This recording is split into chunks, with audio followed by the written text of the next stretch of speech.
こんにちは、りめいです。今回は冬に食べた鍋をまとめて紹介します。鍋は具材を入れて煮込むだけで完成する簡単な料理なので、日本では冬の定番です。しかも、いろいろな種類の鍋スープがスーパーなどに売っているので、味付けも簡単です。それでは動画スタートです。それではまず最初に紹介するのが、モランボンの地鶏だしちゃんこ鍋です。日本では鍋は冬の定番料理で、鍋に野菜とか肉を入れて、で味付けをしたら簡単にできるし、しかも食べると温まれるっていうので結構作る人が多いです。で今回はこのちゃんこ鍋っていう鍋なんですけど、ちゃんこ鍋ってどういう鍋かっていうと、相撲って日本の国技なんですけど、力士の人が作る鍋がちゃんこ鍋って言って、力士の人が作る鍋イコール全部ちゃんこ鍋なんですけど、野菜とか肉を入れた塩とか醤油ベースの鍋を結構ちゃんこ鍋っていう風に言ってスープとして売ってることが多いです。で、鍋を作る時に鍋の具材って何を入れたらいいのかなって思うと思うんですけど、一応ここに具材が書いてあって、これ通りに入れなくてもいいんですけど、これを入れた方が美味しいよっていうのがここに書いてあります。では作っていきたいと思います。きのこは材料のところにきのこって書いてあって、多分種類は何でもいいので、今回はしめじにしました。しめじは手でほぐせるので楽でいいです。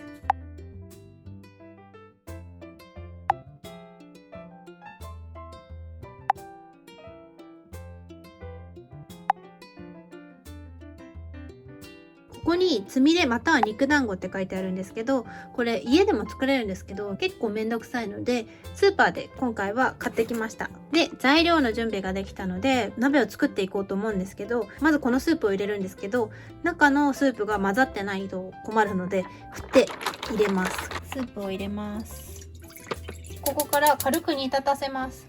スープが煮立ってきたので肉団子を入れたいと思います。なんかつながってる。これはちなみに鶏の軟骨入りの肉団子です。次にお肉を入れます。じゃあ鍋が煮立ったので他の具材を入れたいと思います。ちょっと蓋します。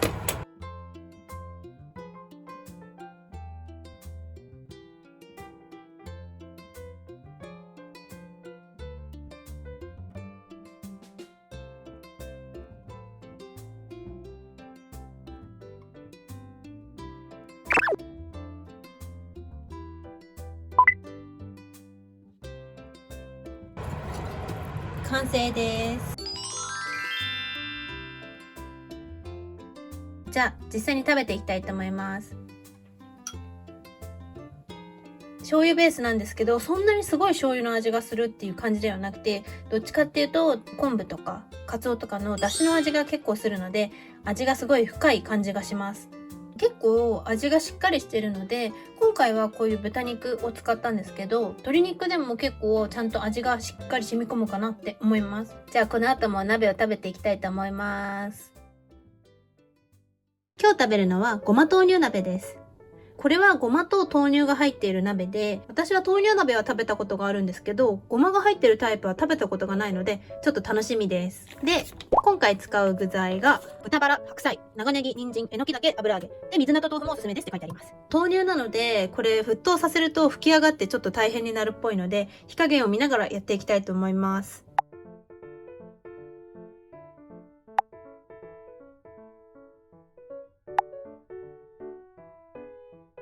この前はしめじを使ったんですけど、今回はえのきを使います。えのきはここの下の部分、こう固まってる部分をまず切ります。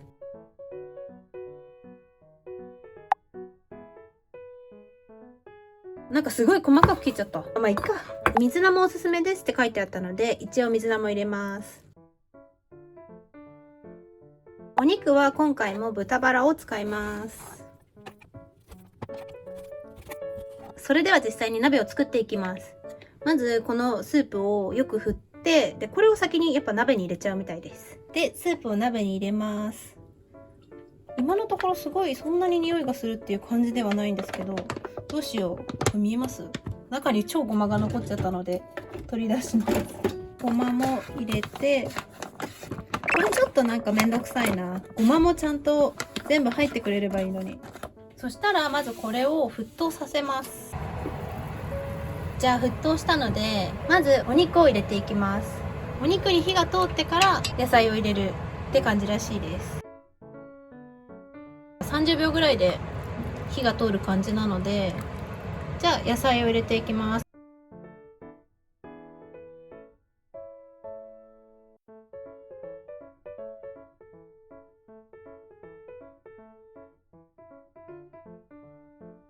適当に切って、ちょっと大きいかな。豆腐も豆乳も元が大豆なんで絶対美味しいとは思うんですけど、ちょっとここに無理やり入れます。で蓋をして煮込みます。ではできたみたいなので、さっきスープを入れた時はあんまりごまの匂いしないかなって思ってたんですけど、この火を入れたら結構ごまの匂いがします。じゃあちょっと食べてみます。まずはスープから飲んでみます。すごいまろやかな味で、なんて言うんだろう、豆乳というか豆腐の大豆感っていうのは全然なくて、匂いはどっちかっていうとごまが強いかなって思います。でもなんかこの前のちゃんこ鍋とかみたいに醤油とか塩とかが強いわけじゃなくて、クリーミーな感じになってます。じゃあちょっと豆腐食べます。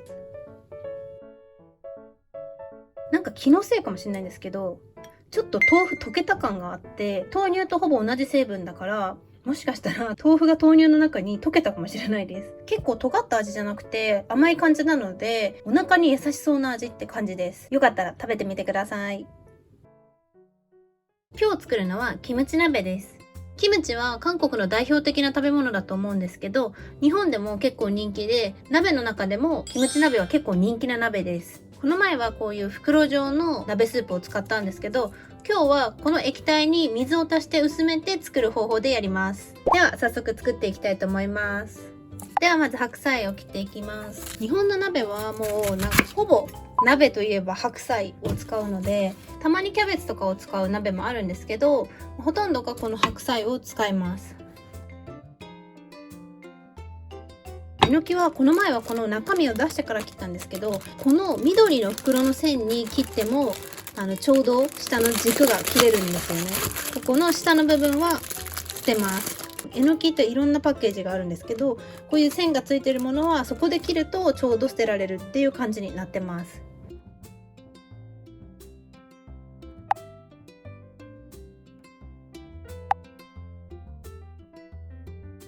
ニラはニラキムチとかあるぐらいやっぱりキムチと合うので、ぜひ入れてください。じゃあ実際にこれを入れて作ってみます。まず作り方が、これ超作り方簡単。まずこの本品1本、この本品ってこれと水 600ml を鍋に入れます。具材はバーって全部入れていいみたいで、火が通ったら出来上がりらしいです。すごい簡単。じゃあまずこれ入れます。色は結構赤いので、でも多分そんなに辛くないと思う。でこれで水が 600ml になりました。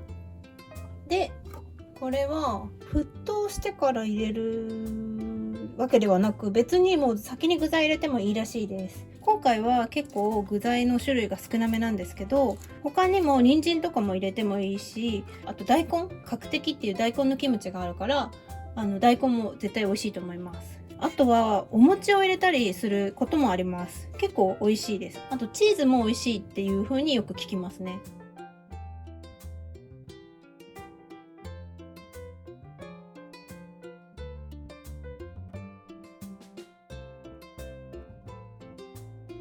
いつも最後に忘れちゃうんですけど、豆腐を入れます。じゃあこれで蓋をして煮込んでいきます。はい、曇っちゃった。こんな感じです。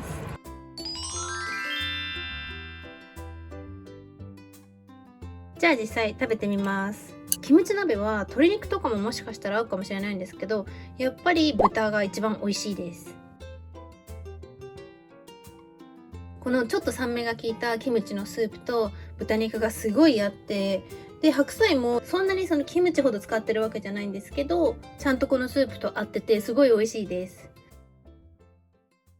今日作るのはトマト鍋です。トマト鍋はその名の通りトマト味の鍋で、具材もちょっとこの前の鍋とは変わってます。これまで食べてきた鍋は主に白菜を使ってたんですけど、今回はキャベツ、ウインナー、鶏もも肉、玉ねぎ、人参、しめじ、トマト、ブロッコリーを使います。とりあえず作っていきたいと思います。まず最初はキャベツを切ります。これまでに紹介した鍋で分かったと思うんですけど、大きい鍋に野菜とお肉とかを、魚を入れる時もあるんですけど、を入れたら全部鍋っていう料理になっちゃいます。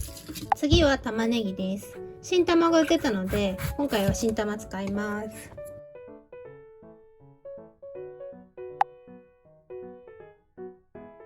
今回は白いしめじを使います。次はブロッコリーなんですけど、これが謎なのが4房って書いてあるんですけど、4房って何？こういうのを1房として4個必要ってことなのか、これが1房で4個っていうことなのか、ちょっとよくわかんないんですけど、でもまさかこれを4個、全部4個ってなったら、トマト鍋っていうかブロッコリー鍋になっちゃうので、多分この単位を1房って言うんだよね。で、トマトなんですけど、今冬なので、ちょっといいトマトが売ってなかったので、トマト缶を使おうと思います。準備ができたので、トマト鍋を作っていきたいと思います。まずいつものごとくこれをよく振って、で、鍋に入れます。なんか見た目だけだとちょっとこの前のキムチ鍋と似てるんですけど、今回はすごいトマトの匂いがします。スープが沸騰してきたので、この後は煮えにくい材料から先に入れます。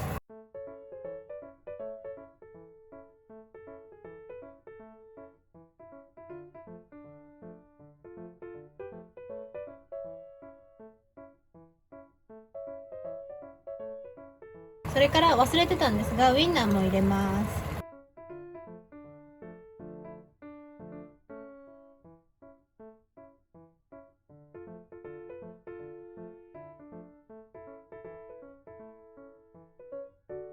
はい、できました。真ん中にチーズを乗せてみました。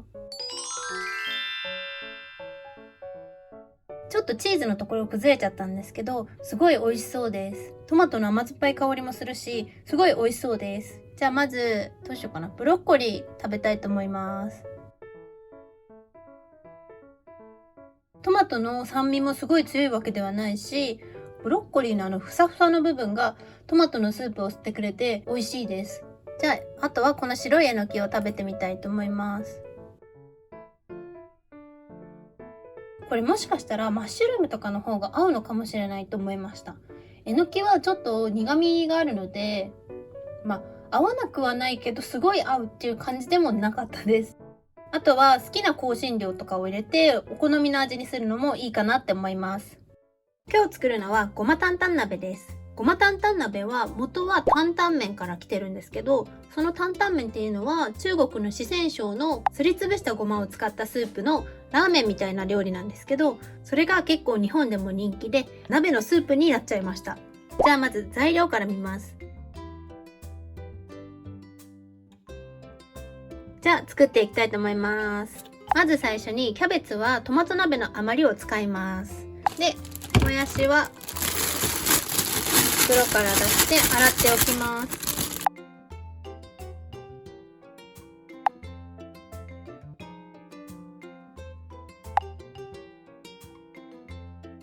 ニラも結構キムチ鍋とかでも出てきたし、味が濃い鍋とかだと結構登場する感じがしますね。今回も豚バラを切ります。豚バラも結構登場回数が多いですよね。それから豚ひき肉も 200g 入れます。これもいつものように、振ってから、これは鍋に入れて軽く煮立たせてから煮えにくい材料を入れて火が通ったら出来上がりらしいです。これもごま豆乳鍋と一緒で、こういう風にごまが周りについているので、ちょっと最後出しにくいかもしれないです。じゃあスープを入れます。すごい、やっぱりこれもごまの匂いはすごいします。あ、ごま豆乳鍋よりはごまはそんなにへばりついてなくてちょっと使いやすいかもしれないです。じゃあまず最初にスープを煮立たせます。スープが煮立ったので具材を入れていきます。まず煮えにくい材料からっていうことなのでチンゲン菜の茎から入れていきます。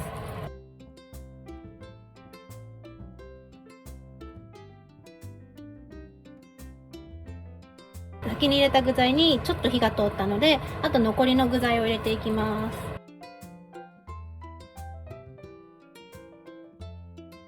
今日の鍋はなんか緑色の野菜が多いですね。ここにひき肉を入れます。ちょっとパックのまま適当に入れちゃいます。そしたら蓋をしてまた煮込んでいきます。完成です。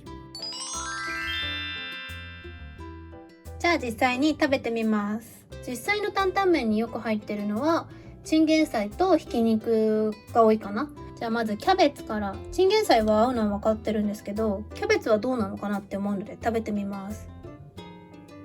キャベツが少し甘いのでこのピリ辛のスープとすごい合うし、キャベツが結構しんなりするまで煮込んだのでスープを吸ってくれてすごい美味しいです。スープには豆腐って書いてなかったんですけど、多分ここに豆腐を入れても美味しいと思います。締めに麺を入れて担々麺にするのもいいと思います。最後に作るのがもつ鍋です。もつ鍋は今までの鍋とはちょっと変わっていて、ここにこういうのが入ってると思うんですけど、お肉じゃなくて牛とか豚の内臓を入れます。内臓なので苦手な人もいると思うんですけど、日本ではもつ鍋以外にももつ煮とか、あとは焼肉でも食べられていたりします。今日必要な材料はまずもつが 400g、 この生もつっていうのが、生のままのもつ、ボイルのもつっていうのはスーパーとかでもう下処理がしてあって茹でられてるもつのことです。で、キャベツ、ニラ、玉ねぎ、あとこのスープ。あとはお好みでこの辺に豚肉、鶏肉、豆腐、もやし、えのきを入れてくださいって書いてあるので、私は今回豆腐ともやしを入れようと思います。じゃあ作っていきます。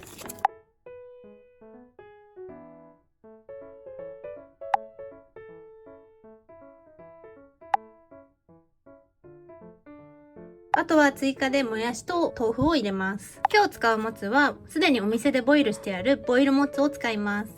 それではもつ鍋を作っていきます。これもスープを振って入れて、沸騰したらまずもつを加えるらしいです。まず入れる前にこのスープを振って、でスープを入れます。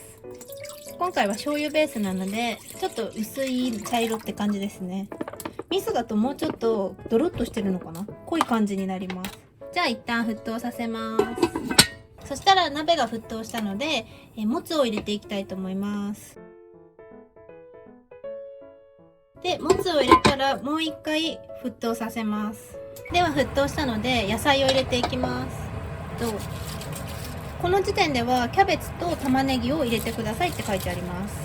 いつもだったらこうスペースを分けてこう具材を入れるんですけど、もつ鍋の場合はなんかこう上にもつが下にあって玉ねぎがあってキャベツが上に乗って、一番上にニラが乗ってるっていうことか。まず先に玉ねぎを入れます。ちょっとキャベツ入れちゃったけど。で上にキャベツを乗せていく。キャベツと玉ねぎに火が通ってからニラを入れてくださいってことなので、もやしもニラも火が通りやすいのでキャベツと玉ねぎに火が通ってから入れようと思います。ニラともやしを入れていきます。これ本当はニラが綺麗にこう並んでるとなんかお店で出てくるみたいな感じで綺麗なんですけど、この後ろの材料のところには書いてないんですけど、ここにこういうニンニクチップが入っているので、もつ鍋はニンニクを入れた方が美味しいのでニンニクも入れます。この赤い唐辛子もちょっとだけ入れようかなって思います。辛いのが苦手な人とかは入れなくていいと思います。見た目も綺麗だしちょっとだけ辛くて美味しくなるって感じです。でもう一回火を通します。はい、では完成です。じゃあ実際に食べていきたいと思います。あ、豆腐忘れた。まあいっか。ここに豆腐入れるとすごい美味しいので、皆さんはちょっと豆腐入れて作ってみてください。これがもつで内側にちょっと脂肪分があるのでプリプリしていて美味しいです。じゃあ実際に食べてみます。